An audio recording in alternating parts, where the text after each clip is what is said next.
बहुत समय पहले की बात है। बनी इज़राइल के शहर में दो भाई रहते थे। वे अग्निपूजक थे। वे आग को अपना देवता मानते थे। बड़ा भाई लगातार 75 वर्षों से आग को देवता समझकर उसकी इबादत कर रहा था। छोटा भाई 35 वर्षों से। वे मानते थे कि आग बहुत शक्तिशाली है।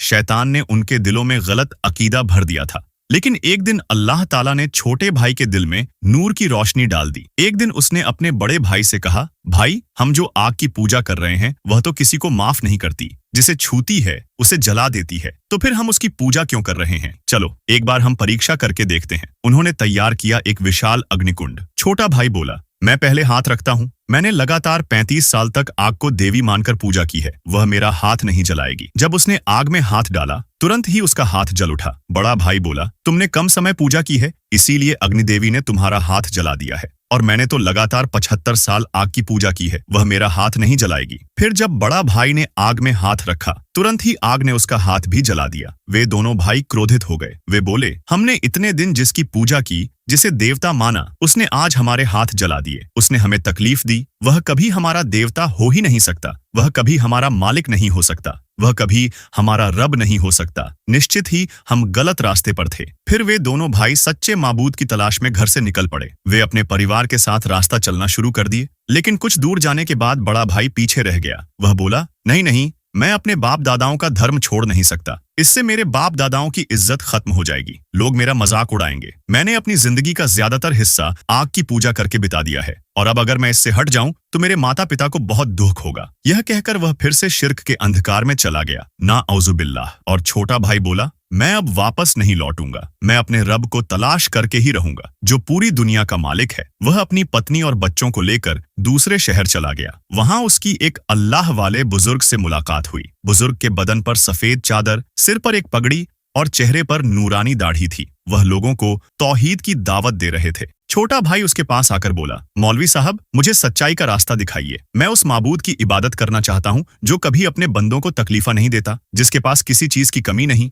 तब वह बुजुर्ग दरवेश बोले, ऐ युवक, तुम सही जगह आए हो। तुम मेरे साथ पढ़ो, ला इलाहा इल्लल्लाह मुहम्मदुर रसूलुल्लाह। अल्लाह के सिवा कोई माबूद नहीं और हजरत मोहम्मद सल्लल्लाहु अलैहि वसल्लम अल्लाह के प्यारे रसूल हैं। छोटा भाई इस्लाम कबूल कर लिया। वह बोला, आज से मैं सिर्फ अल्लाह ताला की इबादत करूंगा। फिर उसकी इस्लामी जिंदगी शुरू हुई। लेकिन अल्लाह रब्बुल आलमीन ने अपने इस बंदे के ईमान को आजमाना चाहा। उसके घर में कोई खाना नहीं था। बच्चे भूख की जलन से रो रहे थे। फिर वह काम की तलाश में शहर गया, लेकिन उसे कोई काम नहीं मिला। आखिरकार वह नदी के किनारे जाकर सजदे में गिर पड़ा। उसने अल्लाह से अर्ज की, ऐ अल्लाह, तू ही मेरे सिवा मेरा कोई नहीं है। मैं किसके पास जाऊं, किसके आगे हाथ फैलाऊं? तू ही मेरा रिज्क देने वाला है। तू ही मेरी मदद कर। इस तरह वह कहता गया और रोता रहा। जब शाम हो गई तो वह घर वापस आ गया। उसकी पत्नी ने पूछा, कुछ लाए हो? बच्चे भूख की जलन से रोते रोते सो गए थे। तब वह आदमी बोला, मैं जिस मालिक की सेवा करने गया था उसने कहा है कि वह कल मुझे हिसाब देगा। अगले दिन सुबह वह फिर काम की तलाश में बाहर गया, लेकिन इस बार भी उसे कोई काम नहीं मिला।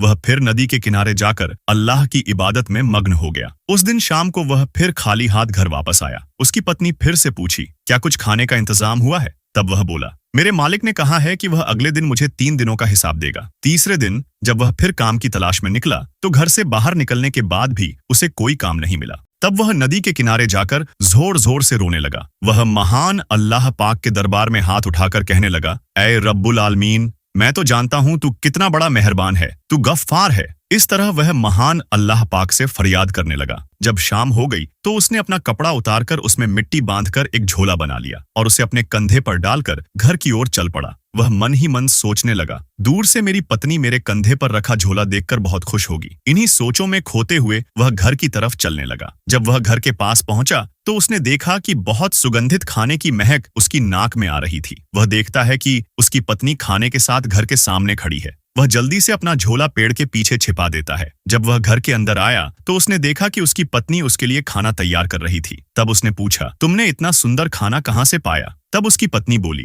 तुम जिस मालिक के पास काम कर रहे थे वह मालिक यहाँ आया और मुझे 3000 दिरहम दे गया और कहा कि तुम मालिक के लिए और ज्यादा काम करो तो वह तुम्हें और भी देगा। वह आदमी समझ गया और देर न करते हुए तुरंत सजदा कर दिया और रोने लगा और कहने लगा, माबूद, तू ही मेरा सच्चा माबूद है। इस तरह वह अल्लाह ताला से फरियाद करने लगा। कुछ समय बाद उसकी पत्नी ने उससे पूछा, तुम बाहर वह कपड़े की झोली क्यों फेंक आए हो? तब वह हंसकर बोला, कुछ नहीं, ऐसे ही। लेकिन उसकी पत्नी के मन में एक अजीब सा जिज्ञासा जागी। वह धीरे धीरे जाकर उस झोली के पास पहुंची। झोली खोलकर देखती है, उसकी आंखें हैरानी से फटी की फटी रह गईं, क्योंकि झोली के अंदर अब मिट्टी के ढेले नहीं थे। उसकी जगह वहां चमचमाते सोने के टुकड़े थे। सुभान अल्लाह! वह आदमी तुरंत सजदे में गिर पड़ा। आंखों में आंसू लिए कहने लगा, हे अल्लाह, तू कितना महान है, तू अपने बंदों से कितनी मोहब्बत करता है। उस दिन से वह व्यक्ति और उसकी पत्नी अपने बच्चों के साथ पूरी जिंदगी अल्लाह की इबादत में गुजार दी। बेशक अगर कोई अल्लाह पर भरोसा करता है तो अल्लाह ताला उसे वहां से रिज़्क अता करता है जहां से वह कल्पना भी नहीं कर सकता।